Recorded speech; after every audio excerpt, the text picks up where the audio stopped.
Hey guys, and welcome to this episode of Stories, the True and the Fictional, or Story Chat, as we like to call it.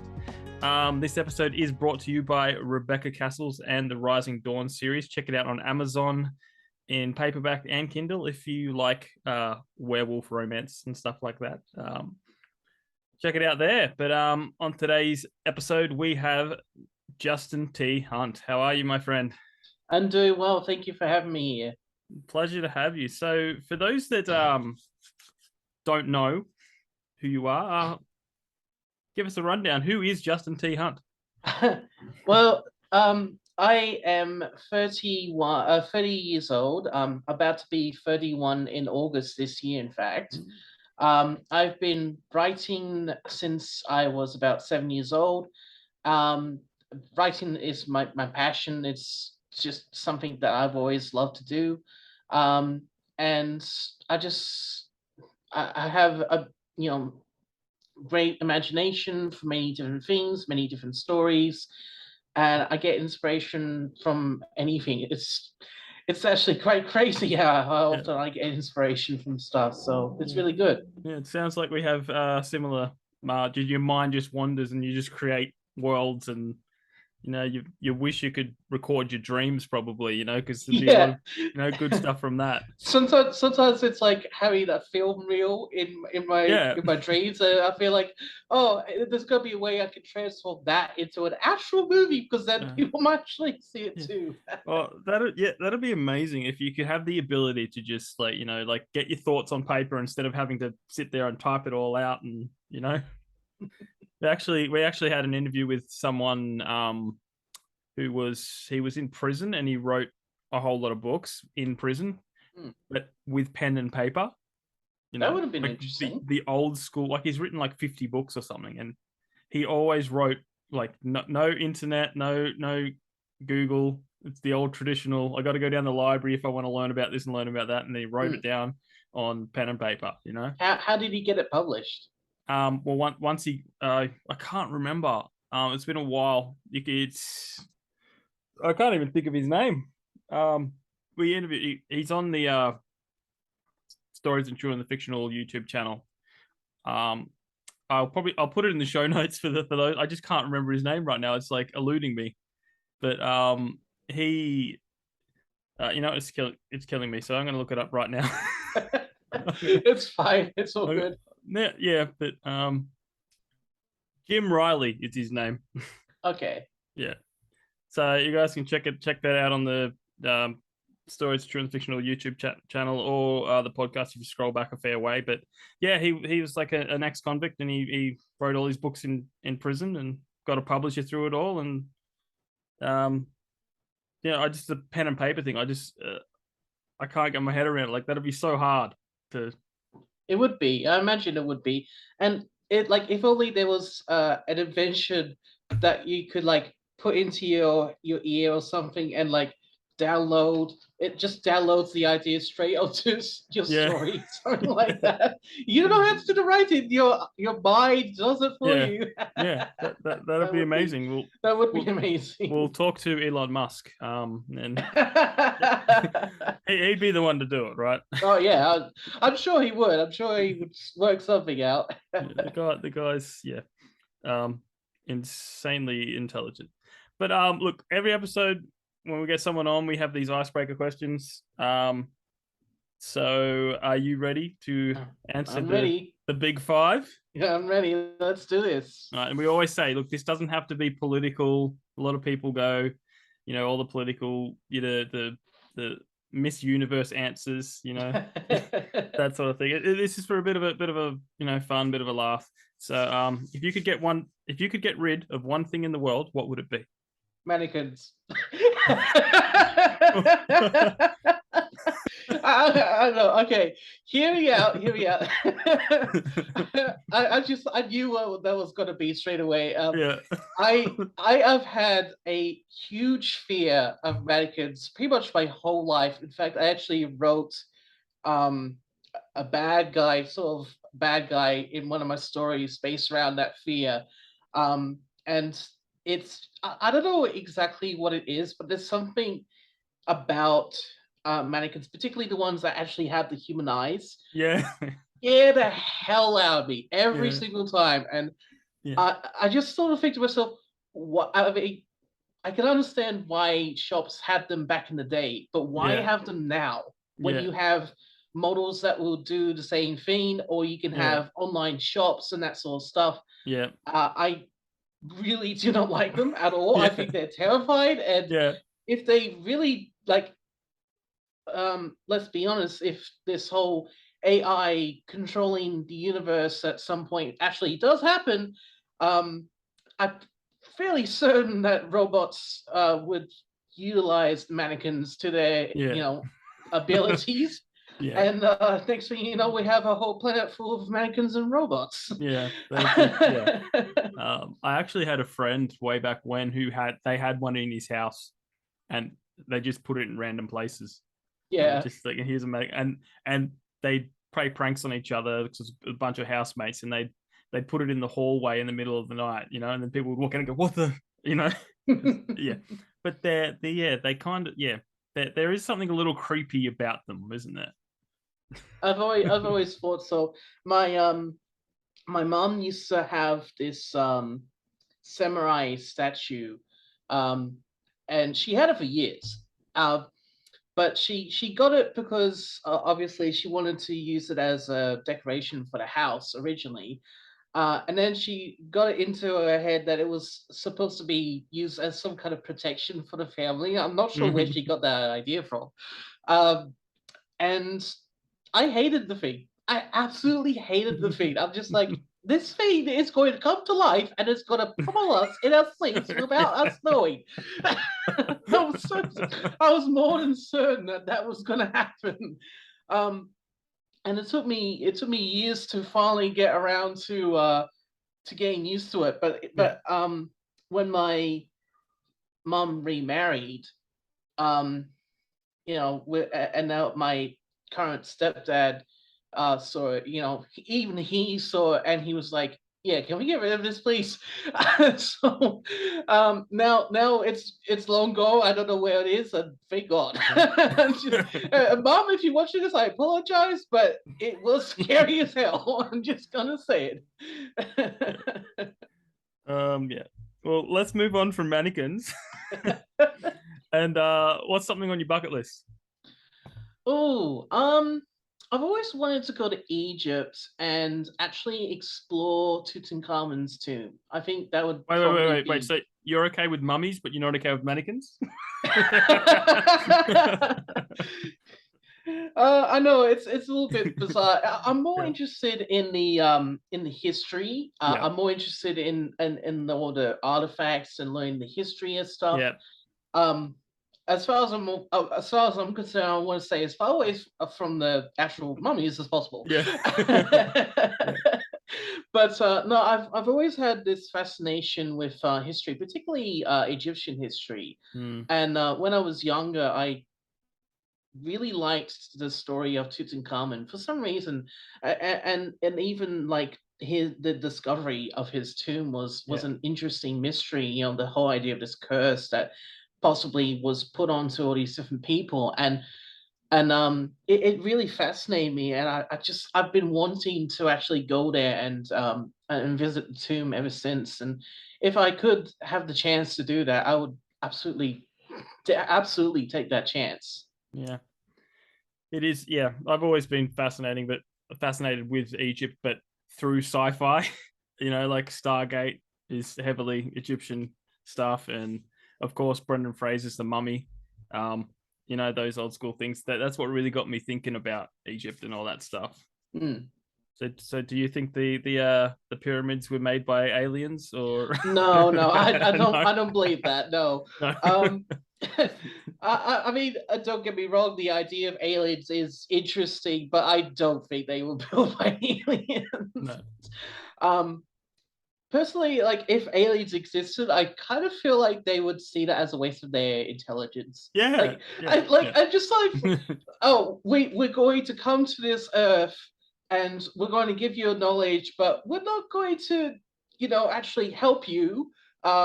with this knowledge, we're going to specifically build pyramids out of blocks, huge blocks, that just for keeping track of your pharaohs. Like, Yeah. it doesn't add up to me. It doesn't add up. So no, I don't believe that they've been aliens at all. So but I've always, like, again, I am kind of interested in the idea of aliens, which is interesting because I myself am a Christian.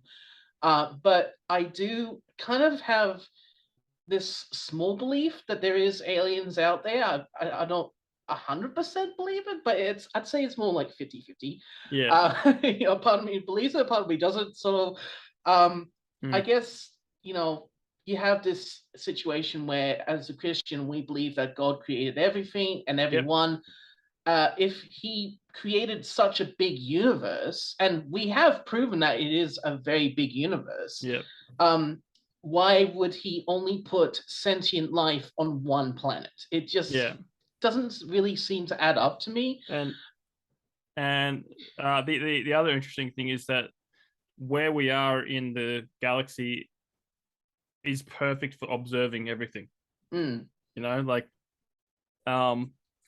you get better views from here than you do on Saturn or Mars, or, you know. And we just so happen to be perfectly spaced away from the sun, so that we actually get, you know, the heat from the sun, but we don't get killed by it. Yeah. That definitely has that designed vibe, doesn't it? You know? Yeah, I don't believe in the whole Big Bang theory, and I do apologize if that goes against anyone else's thing.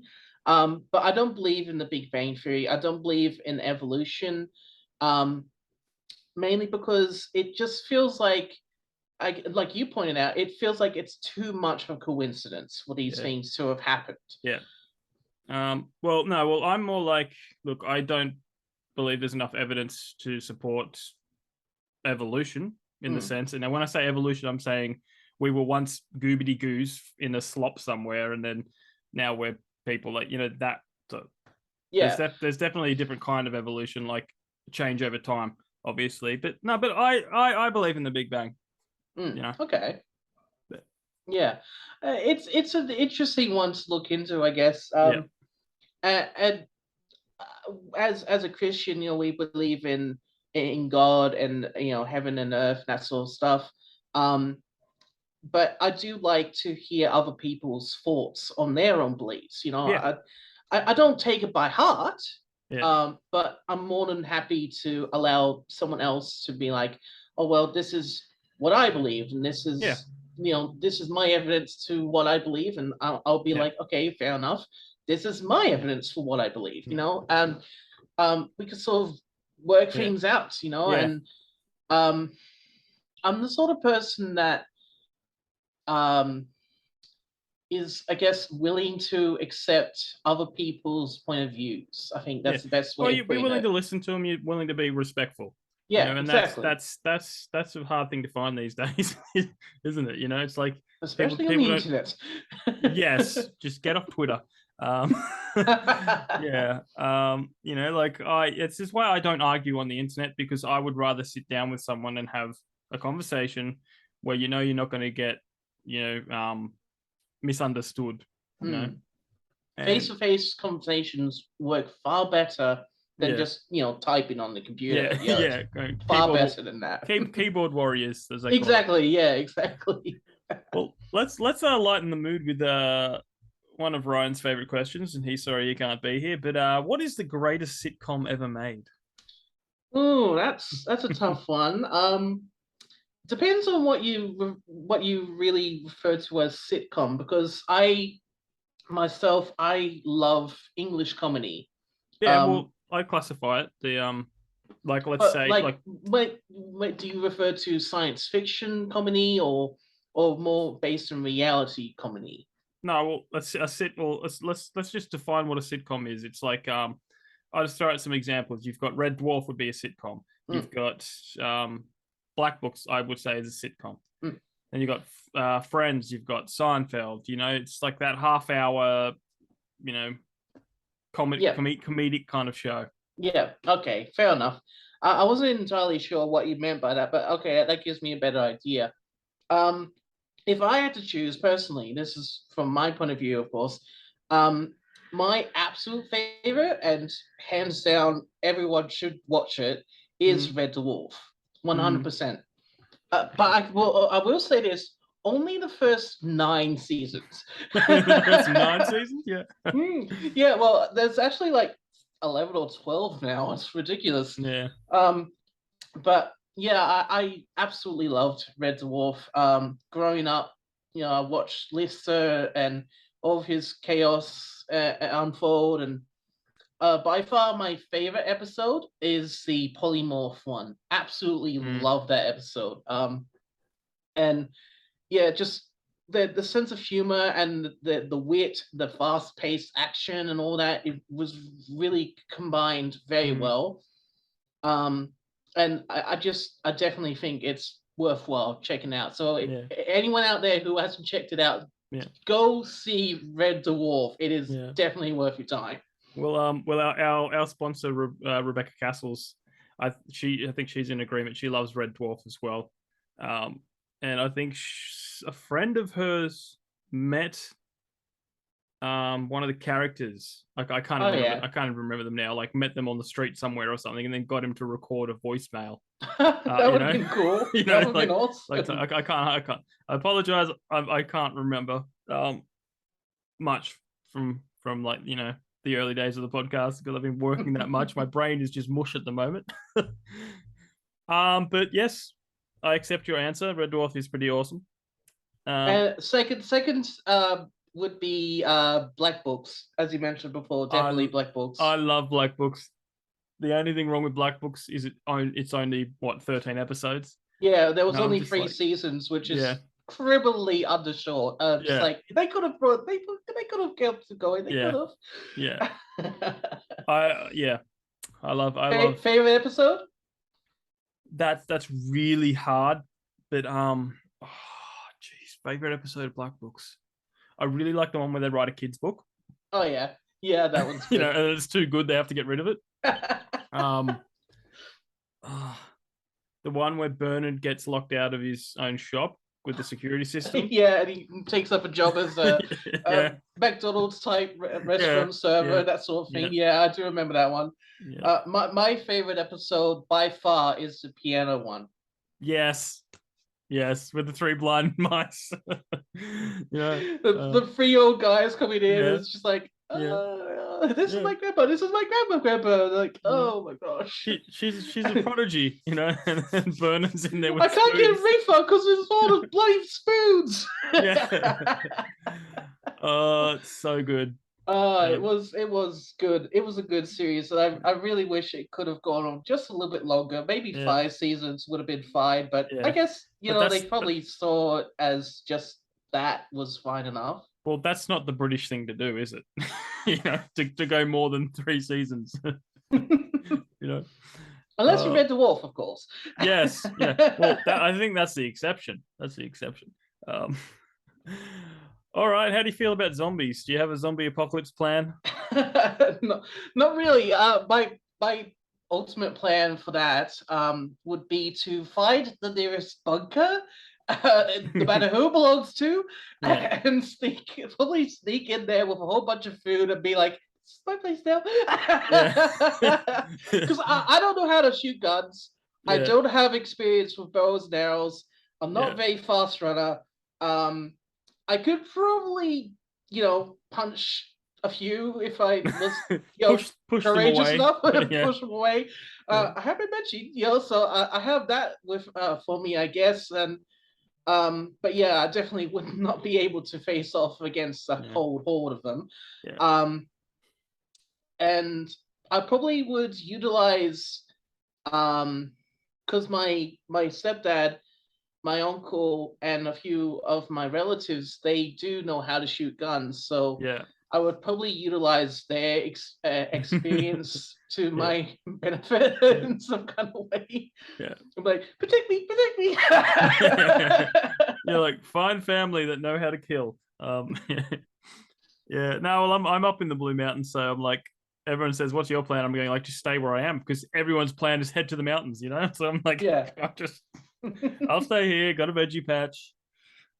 Don't draw attention to myself. I'll be right. Yeah, I mean, the chances of if it was to happen, the chances of a zombie apocalypse to reach as far as the Blue Mountains are very slim.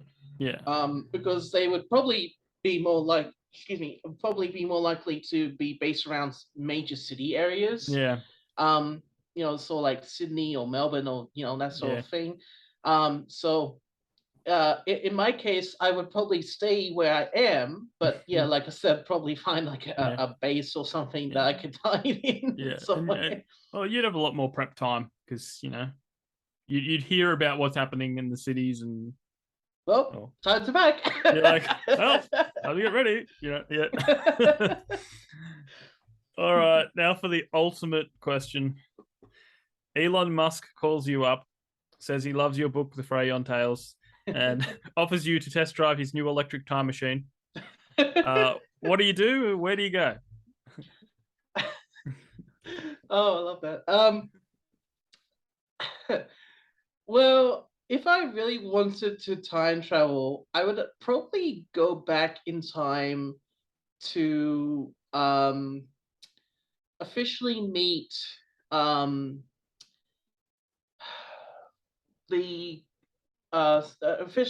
C.S. Lewis, I think. Oh, yes. Yeah, because Narnia has been a huge, huge inspiration for my books, for my life. A lot of stuff that I've been going through has been majorly inspired by Narnia books, and I would love more than anything to go back in time and actually get a chance to meet him, see what he was like, and I guess congratulate him. Thank him more. Yes. Thank him is what I mean. Congratulations, C.S. Lewis, for inspiring me.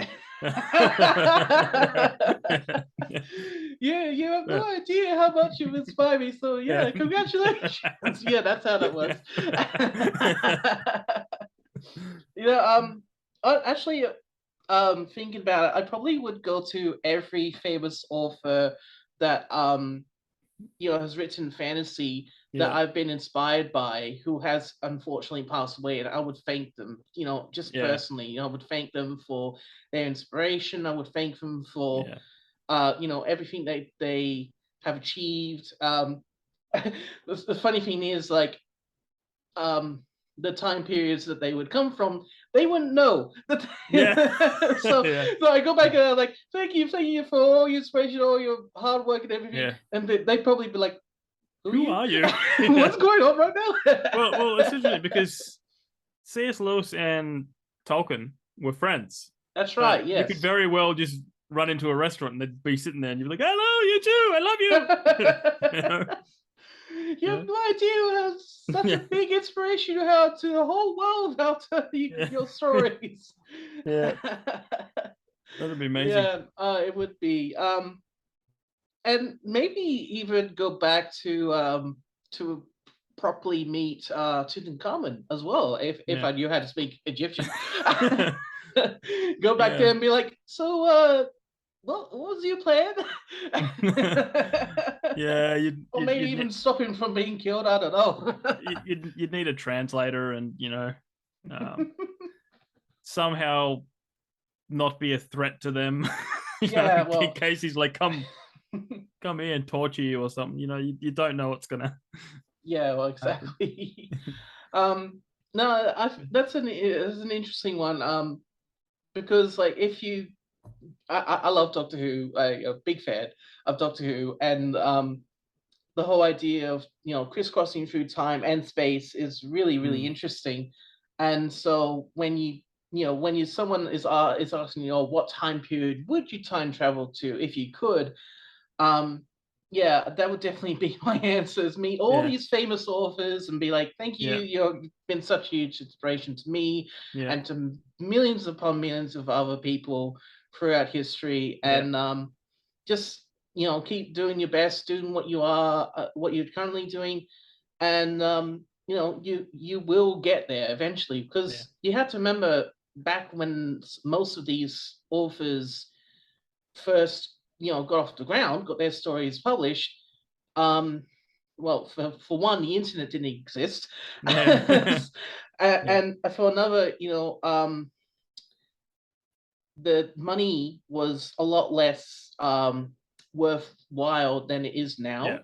So it's it wasn't all about trying to get money from it. Yeah. It was more just getting your idea out there and allowing people to accept what you're writing Yeah. and give it a chance. And Yeah. I really appreciate that, because Yeah. that's essentially what I'm trying to do with my writing as well. Yeah. Awesome. Hmm. Well, before we get into your writing, I want to talk to you about something that we've mentioned on the main show of our podcast, that me and Ryan went to see Weird Al Yankovic in concert, and Yeah. it turns out that you were there as well. I was, yes, a couple of weeks ago. Same concert. The same concert, yeah. There you go, right? Crazy. I actually got the chance to meet Weird Al on that day, Yes. on that night, and it was absolutely incredible. I had a VIP ticket, and Yeah. I was actually in the front row. I don't know. Were you in the front row? I was legit in the front Yeah. row. Like, I could actually touch the stage, stage. I could yeah. legitimately touch the stage. I was that No. close. Now, yeah, we were up top. We were like close to the front row, but up the top section. Yeah. Looking down. So there were still pretty good seats. But those tickets sold out so fast. Oh, they did. Yeah, I know. I remember. I remember the couple of weeks leading up before the actual performance. People were storming Twitter with things like, "Oh, here I come, Weird Al. This is gonna be awesome. This is gonna be epic." And it was hard to not miss that sort of thing. Yeah. Yeah, so it goes to show that Weird Al is still as popular now as he was 10 years ago, or even 15 years ago, I was surprised by the range of age there. Like, from old to young, to there was kids. I know. It was amazing. I met when we were lining up to get merch, there was a kid behind us. It was his first ever concert. Yeah. And his first ever concert is Weird Al. Like, how awesome is that? That is really good. That is amazing. Yeah. Like, I met a few people there. I'm really glad I did. They were really nice people. And like I said, I actually did get a chance to briefly talk to Weird Al right at the end. Yeah. Unfortunately, because the concert went on pretty late, like, you were there, it went on pretty late. Yeah. By the time we actually got to see him and talk to him, it was getting on to midnight. Yeah. And I think by that time everyone was tired, everyone was packing up. Let's hurry this along. We gotta go home. We gotta go home. So sadly I didn't get much of a chance to say much to him, but I was able, and this is really, really special, I was able to give Weird Al Yankovic a copy of my book signed by me. Awesome. So I'm really happy about that. I now know that he has that. Did you say congratulations, Weird Al? Congratulations, what's for me? Yeah. Oh, jeez. Did he seem grateful for it? Was he like, he did seem very happy to get it. I think he was a bit surprised. Yeah. He did say he was going to read it in front of many people, so he has to keep that secret. he has to keep that promise. So yeah. But sadly, that's not really a guarantee that he's going to like spread it to other people. But that's okay. I'm not too fussed about that. If he by some miracle is watching this, which would be amazing. Hi, and thank you. It was great to meet you. Yeah. And if you're watching Weird Al, come on the show. We'd love to talk to you. But yeah, it was really good. The songs were great, of course. The fact that he had that interesting remake of Amish Paradise at one point was really good, because Amish Paradise is actually my favorite song. Yeah, mine too. And when he included it in that, but he had it like remix or something, I didn't recognize the beat at first. I'm like, what is this? Oh, it was a medley, where they put all the songs together in a mashup, and then do a bit of, because he was obviously like, I have to he mainly did all original, so he's probably like, well, there's going to be people that are like, oh, I didn't do this, I didn't do that. So he's probably doing, okay, this is for all you people that want to, hear those songs. But yeah, It's interesting that he's still going. He's like 65 now. It's but crazy. yeah, he's in He's his still 60s. going. Yeah, Like I found that out recently that he's like in his late 60s now, and it's just amazing. He's still going strong. yeah, He's still doing these tours, and by the sounds of things, he's still making music. So Yeah. that's great. More power Yeah. to him. Have you had a chance to watch his biopic yet? I did actually watch it. There's so many questions I have about that movie. That they would probably take up their own episode. Yeah. Yeah. No. Well, look. It was a parody. Like, so I think I saw in an interview he said that he wanted you to be guessing what's real and what's not. Yeah. Like there's obvious things like his girlfriend wasn't Madonna. Oh, we know. I knew that. I knew that. She didn't get kidnapped by Pablo Escobar. Like for like a majority of the movie, it seemed like it was plausible at the least. Some of it was plausible. Up till that point when she gets kidnapped and he basically turns into John Wick for brief moment.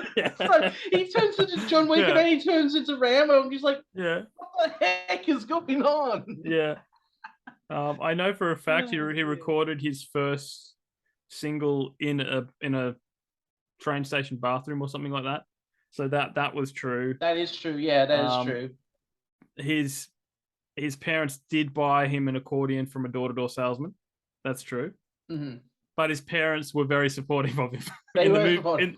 In the movie, they're not. Yeah, well, especially the dad. I mean, yeah, okay.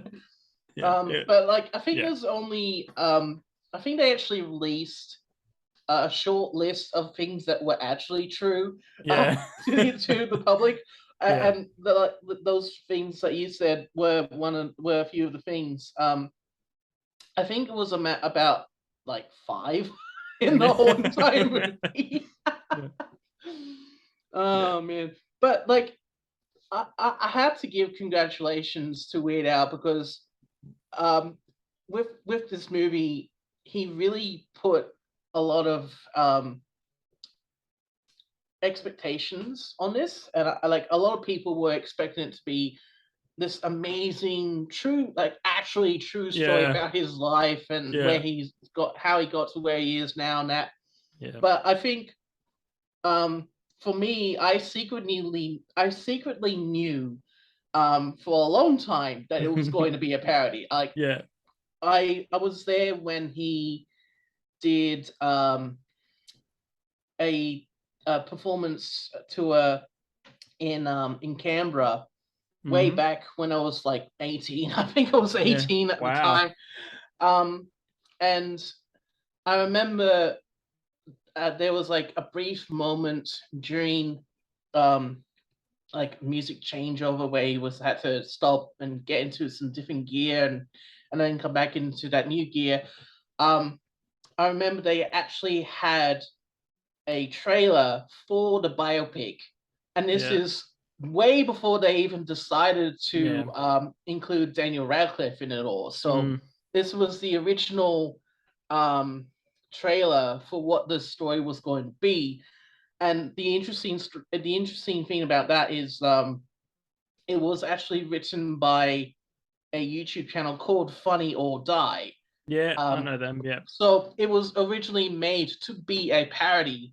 Yeah. And I'm not sure what the exact story is, but Weird Al must have picked up on it, and he was like, I want to put actual money into this. I want to, actually put some effort into this and make this a reality. And that's how the actual biopic movie happened, as far as I'm aware.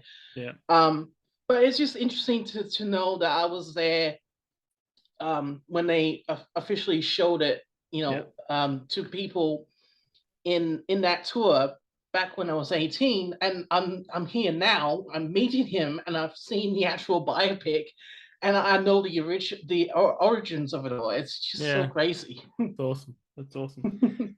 Well, we could talk about Weird Al for a whole TV series length, But let's talk about your books. But first, before we talk about your book, how did you get into writing? Where did it all begin for you? You mentioned it was you were 7 years old. Yeah, I was 7 when I started writing. So when I originally started writing, I was actually back in school. So I was in public school, and we had a teacher. I think it was my year 4 teacher, and he was his name was Mr. Fabian, if I remember, which creeps my roommate out because his name is Fabian as well. So he's like, "You talking to me, mate?" Yeah. No, I'm not talking about you, mate. I'm talking about someone else. But there was a point where Mr. Fabian started reading Paul Jennings books to us now and then for English lessons. And I do remember, I think it was the short story that was called Little Black Balls, I think it was. Mm-hmm. And when I heard him reading that, something in me clicked. It was like something turned on, and I was just like, I want to start writing like this. I want to start being a writer that brings imagination to others, or makes them cry, makes them laugh, makes them smile, makes them sad. And I felt like this was something that I wanted to work towards. So, interesting enough, the week after that, he actually gave us, like Mr. Fabian gave us a assignment that we had to work on by ourselves. And the assignment was to write a short story based around this little image that was on like a piece of paper. And the plot of it was based around a question relating to that picture. And the question was, imagine if you were walking down a road and you come across an abandoned wrecked car, and it starts to talk to you. Like, what would you do? What would be the situation? You come up with the story behind everything there. And through that, I started writing my official first book, which unfortunately was never actually published. But I've put a lot of effort into this, and a lot of work. 7 years old. But this was my official first story that I'd ever done, and it was called Hank the Abandoned Car.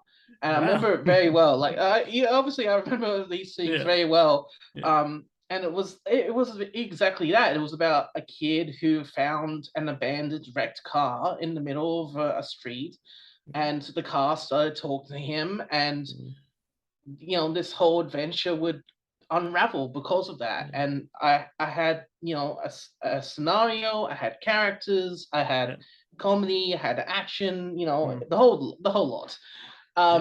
And it actually got me a few awards because people really liked it at school. So I was really happy with that. And I think it was at that point I knew that I was going to be a writer. And basically, I've been writing ever since. Awesome. So you haven't tried selling it to the people that made Herbie and see if they could do a spin-off? No. Unfortunately, that story has since fallen to the wayside. I'm probably not going to try and rewrite it or anything like that.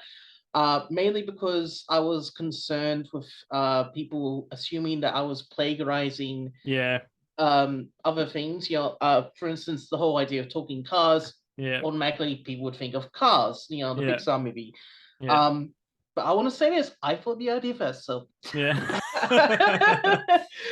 I started writing the story when I was back in 1999. I don't know when Cars was released, but I know it wasn't released then. No, Cars was mid 2000s, I think. But that being said, the way copyright works in Australia, if you wrote it and you have a record of it, then that's copyright. You don't need to go through some fancy agency or whatever. You're just like, as soon as you write it down, that's, you know. Yeah, but I was 7, so I didn't know Well, you should that. sue Disney.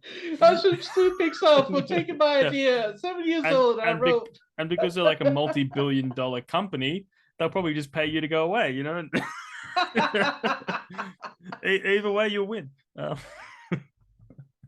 Here's $2 million. Go do something else. Go on. Shoot. All right, let's talk about Freiyon Fables. Okay, yeah. Tell us what's it about. The series in general, or just this particular book? Well, both. Well, if we want to focus on the series in general first, so the series is going to be comprised of 3 sections, 3 seasons, if you will, and each one follows a specific storyline. So in season 1, we're following Mick Lane, the Squirrel, the main character of Rise to the Challenge. We're following him as he basically becomes the world of Freiyon. He becomes that world's champion. He becomes the first explorer of this world, and it's a chronicle of all of his different adventures, what he gets up to, who he inspires, or the bad guys he comes up against, and at the end of the day, it's all about him trying to achieve freedom, not just for himself, but for his family and his friends. That's what he really wants to aim for, is trying to get that sense of freedom for everyone. Because he knows firsthand what it's like to be a prisoner. So he wants to help others gain their freedom, whether it be physical freedom or some kind of mental freedom that they have. And that's the essential message of season 1. Season 2 is a little bit tougher. I won't go into it too much because I don't want to, put in any spoilers for it just yet. But season 2 is going to be about a family who they live in England, and essentially it's sort of like Narnia, where you have this family that go into the magical world and they experience all this stuff for the first time. But I obviously, I put my own little twists and turns in a way different to Narnia. For one, there's this curse that's been laid on the family, and it's been reignited, if you will, because the current family has moved back into the manor that they used to own, and now they re-own it. So there's this curse that they have to try and figure out how to break, and through that they find their way into the Freiyon world. And it's a chronicle of all their experiences through both worlds, while they're trying to find out who put the curse on the family, and also find out a way back home, basically. And that's the essential outline for the second season. And then the third season would be probably the most epic one, because it's trying to tie together all these loose ends that popped up during the first 2 seasons, while also add in new things. And in this third season, it's made pretty clear that there's been a bad batch of people that have sort of been working behind the scenes the whole time, so like pulling strings in certain areas, or doing certain things that have set in stone elements that happen within the Freiyon universe. And everything that happens in season 3 is basically all those loose ends finally coming together and being like, this is how it's going to end, this is how it's going to be. And yeah, I'm really looking forward to getting that one published, but it's going to be far more epic and very convoluted. So I definitely wouldn't say it's for kids. Because what I wanted to do with the Freiyon Fables in general was something along the lines of Harry Potter, where it would start off for a younger generation, Yeah. you know, say 8, 9, 10, 11, Yeah. you know, following. Yeah. And when they finally get into season 3, they're well and truly adults and they can, you know, understand all these complicated things that are going on, and basically they can figure out what's going on for themselves. Yeah. So the book series grows with the audience, or the audience grows with the book series. That sort of Exactly. thing. Yeah. That's awesome. So I'm really excited, and honestly I'm quite proud with how I've written the 3rd season, for instance. A lot of the stuff that happens within the 3rd season gets a little bit complicated because I involve time travel. And as we all know, time travel in itself is very confusing at times. And so I had to kind of write myself into a corner when it came to doing the time travel aspect. Yeah. But I think I'm sort of patting myself on the back here, that I approach it in a very smart, very interesting way. And a huge thank you to Doctor Who for giving me the inspiration for it too. But yeah, that I hope that answers that question for you. Yeah, no, that's awesome. So so it's obviously you've got a whole lot of animals in this. It's very animal based. So why did you choose a squirrel for your main character? Well, that is interesting. Because you know, as an Australian, people would think, oh, why did you pick, like, say, an echidna or something like that for your main character? I wanted to do a squirrel because, first off, squirrels are native to England, and the story of the Rochesters and Freiyon in general generally takes place in England. Some of the locations do take place in America or briefly in Australia as well, but they generally try to stick to an England-based area. And so I wanted to have a small creature that was from England and that people would recognize relatively straight away. And when I was starting to write this, I'm like, okay, it has to be a squirrel because I just love the look of squirrels. They look really cool. I mean, look at those cute little tails. It's so cool. And they also have the unique capability of holding certain things that most animals of that size wouldn't be able to. So like they can actually hold stuff in one paw instead of just always holding it in both paws, you know, and stuff like that. And that got me thinking, okay, you know, that is a little bit more believable, you know. Yes, it is fantasy, but you know, at least things like that could be believable to a sense, you know. And I think that's essentially why I went with a squirrel, because they were recognizable.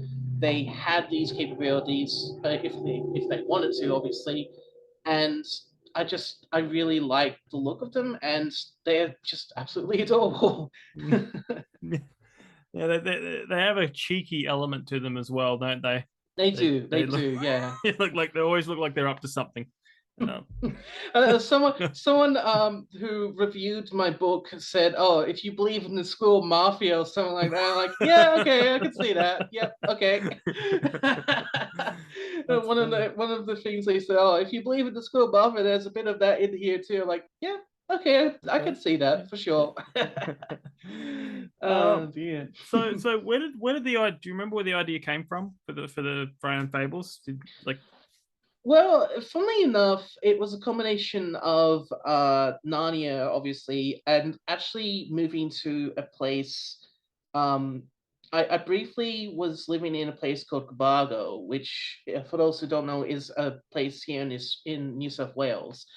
It's a country-based town, and I briefly moved there with my family. This was before my mum remarried, and when we were there,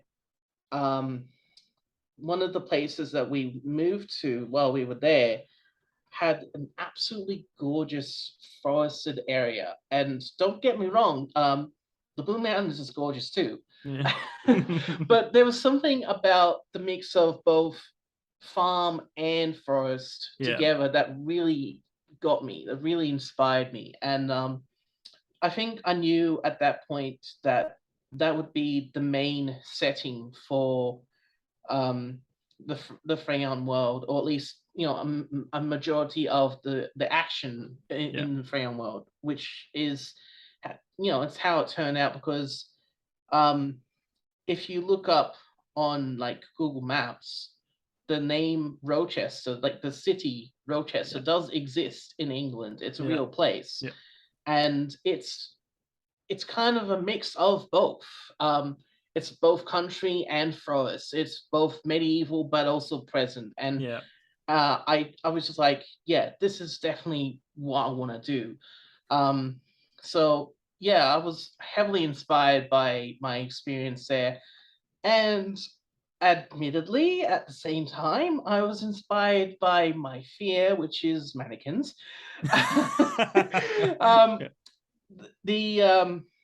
One of the threats, one of the main bad things that attack the family in season 2 of the Freiyon Fables is this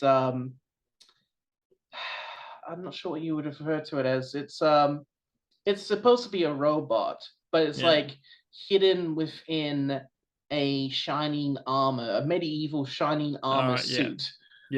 So you have this thing walking around with shining armor, the sort of thing that medieval knight would wear. And it's trying to, take down family members. And I'm sorry to say this, Mum, again, I love you, Mum, but this thing scared me to death. I was heavily inspired by both the samurai statue that we actually had and by an experience that I actually saw when I was younger, when we went to England for, I think it was the second time. And when we were there, we got the chance to visit a castle that had I think it was the filming set for like a version of the Joan of Arc story. And so they actually had shining armor suits around, as decoration and stuff like that. And I swear to God that one of those suits actually had, the visor, right? Actually had red glowing eyes. I like, you stay away from me. No, you stay far away from me.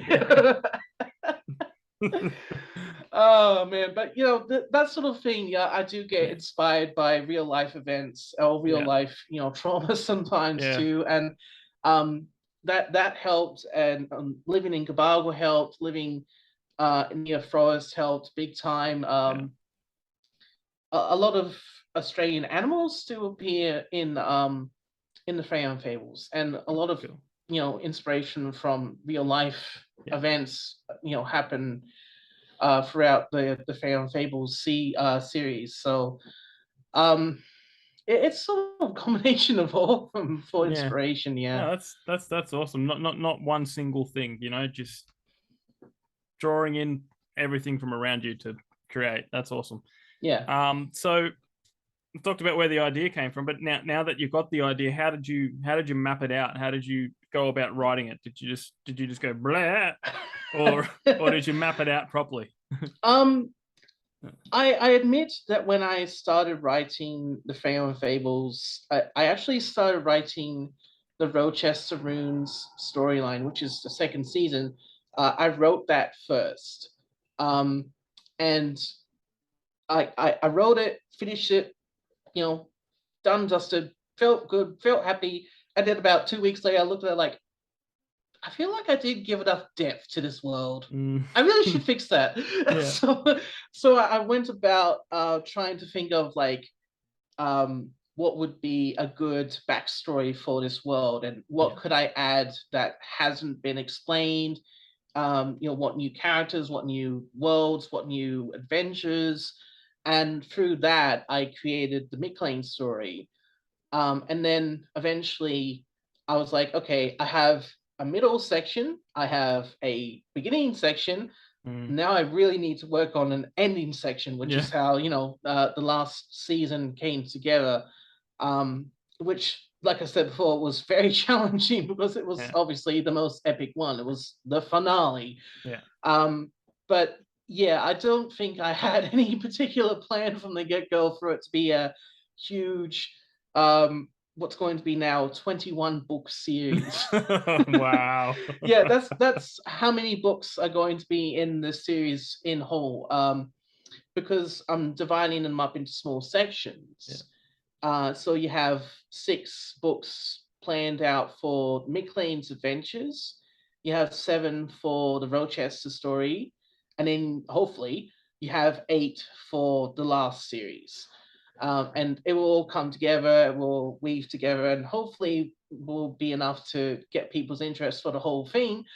But like, that was not the plan. Originally, it was not the plan at all. So I think there was a point in my life, I was probably 17 at the time, when I was like, I need to make this a series that feels more alive.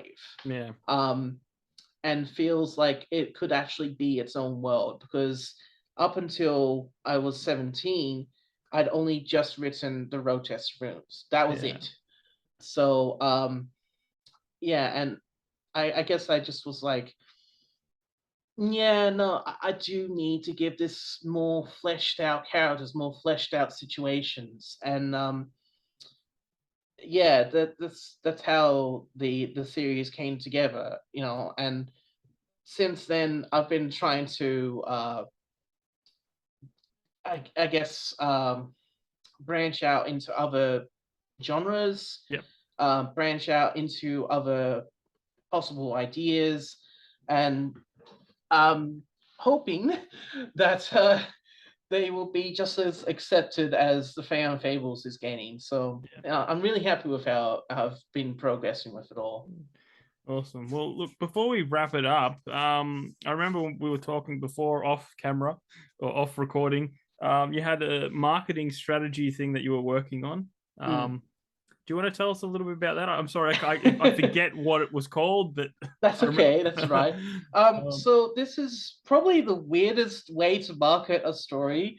For those who don't know, I recently found out about this this thing called ARG, which stands for Alternative Reality Game.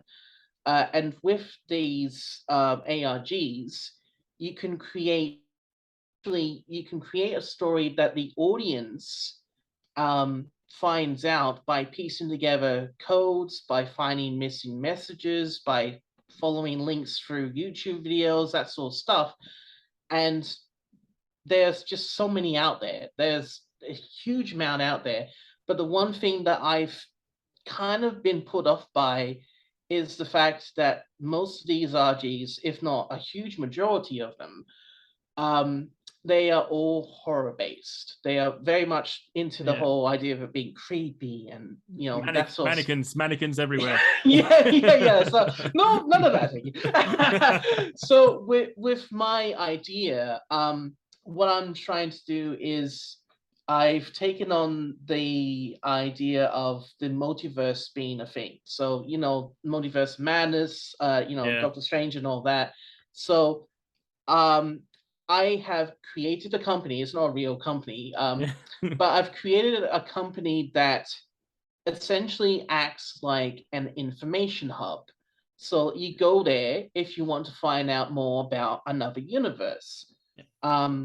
And you can also go there if you want to stay for a little while before you go to that other universe. Sort of like a preparation point, I suppose.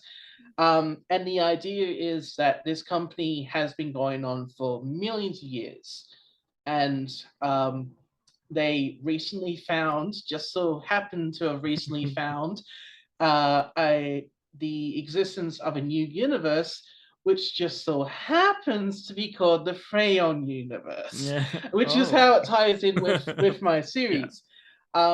because this this ARG that I've started, it's essentially a book marketing ARG. It's to help get people more aware of my stories. Like even if they don't buy it from, like, say, social media pages or anything like that, they can still find stuff to do with it through this ARG.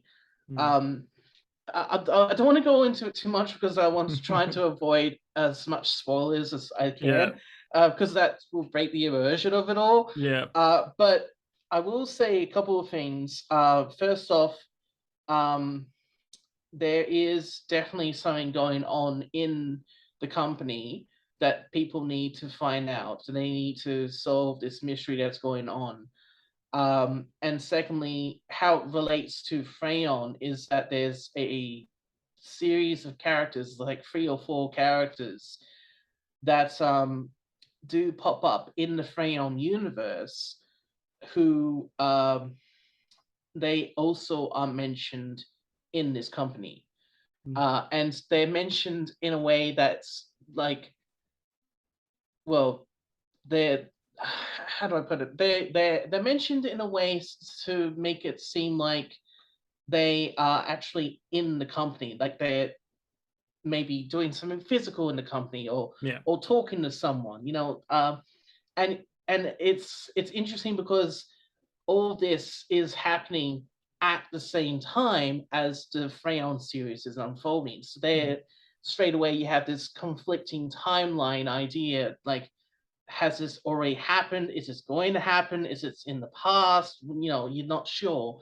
And that's why it's an ARG, because you as the audience, you need to find the clues, find the codes, and figure it all out. I'm proud to say that I've already done and dusted with the first chapter of it. I'm really happy with how it's turned out. Yeah, so if anyone is interested in that, I can provide you a link to the channel if you like. I can provide you a link to the YouTube channel to get started on that if you like. Send it through, and I'll drop it in the show notes. And hopefully people will jump on. Yeah, I'm hoping so too. It's going to be my biggest project, like, no doubt about it. It's going to be my biggest project of my entire life. So I'm really excited about it. Yeah. Cool.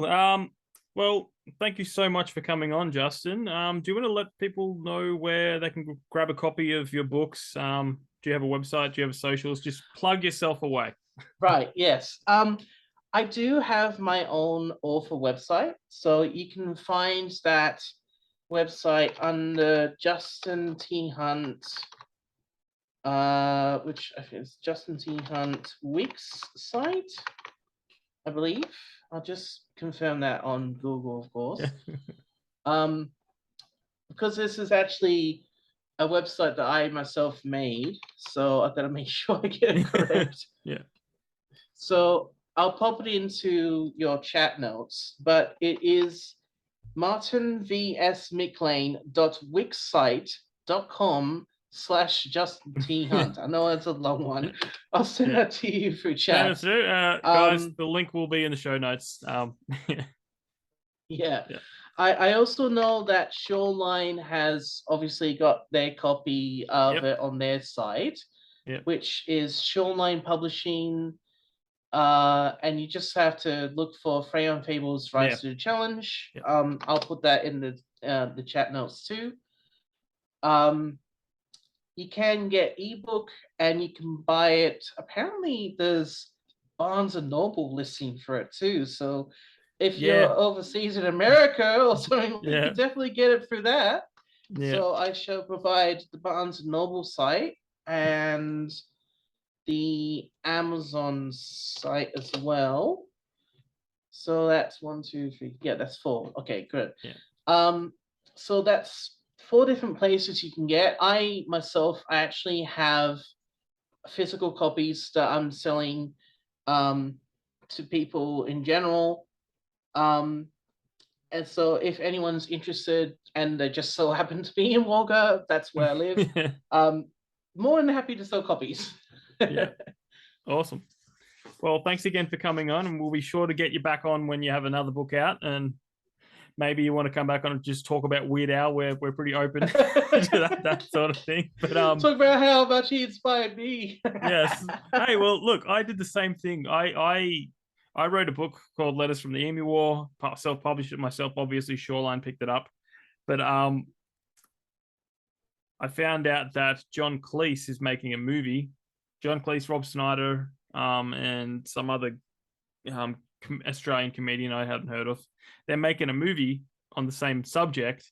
So I reached out to John Cleese on his website, got in touch with his PA, and sent him a book sent him my book. So he's got it. I don't know if he's read it. I haven't heard anything. Either way, you don't know. Either way, he's held it in his hands, even if he dropped it in the bin. You know, it's I can say John Cleese held my book. You know, so yeah, that's such an awesome feeling. You know, but yeah, thanks guys for listening. As always, if you're an author and you want to come on, reach out to thetrueandthefictional@gmail.com or send us a message on Instagram, stories_podcast. And I guess we'll catch you next time. Thank you so much.